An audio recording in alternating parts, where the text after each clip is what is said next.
Ке се интензивираат преговорите со Софија. Министерот за надворешни работи Бујар Османи не открива на каков компромис е подготвена Македонија со Бугарија, во кој дел ќе попушти, а што ќе побара за возврат.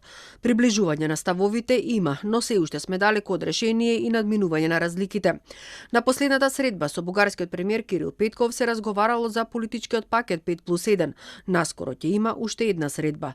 Османи е убеден дека во наредниот период, како што ќе се зголемуваат изгледите за изнаоѓање решение, во двете општества ќе се јавуваат провокации од луѓе кои изградиле цели кариери на ова прашање. Алудирајќи на последните ставови на ко-председавачот на Историската комисија Ангел Димитров, кој во колумна порача дека Македонија може да биде рускиот тројански коњ доколку биде примена во Европската унија, без да се прифатат бугарските ултиматуми за историското минато. Тоа што очекуваме е достоинствено решение кое што ќе ги остави двете страни подеднакво незадоволни или подеднакво задоволни. Бидејќи не може да има решение доколку имаме една задоволна страна и една незадоволна страна.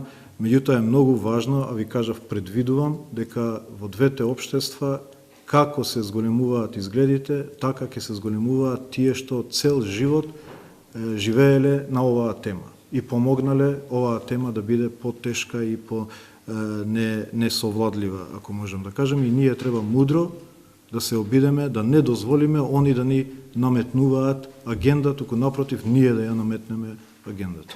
Доколку во јуни не се одржат првите меѓувладени конференции со Македонија и со Албанија, не е исклучена можност Албанија да лобира и да побара одвојување на процесот на интеграција. Ова според Османи ќе отежне нашата позиција, додека пак Албанија на долгорочен план ќе изгуби многу со таа поделба. Во такви услови прво ќе се создаде перцепција дека работите се движат, а за нас нема да се движат. И второ, ние ќе би останали изолирани и уште под голем притисок за да направиме потешки компромиси. Така да наш интерес е да со Албанија ги почнеме заедно. Османи упати повик до опозицијата да биде конструктивна во однос на преговорите. Порача дека за секое решение кое ќе биде постигнато пред да се стави подпис, јавноста и пратениците ќе бидат информирани.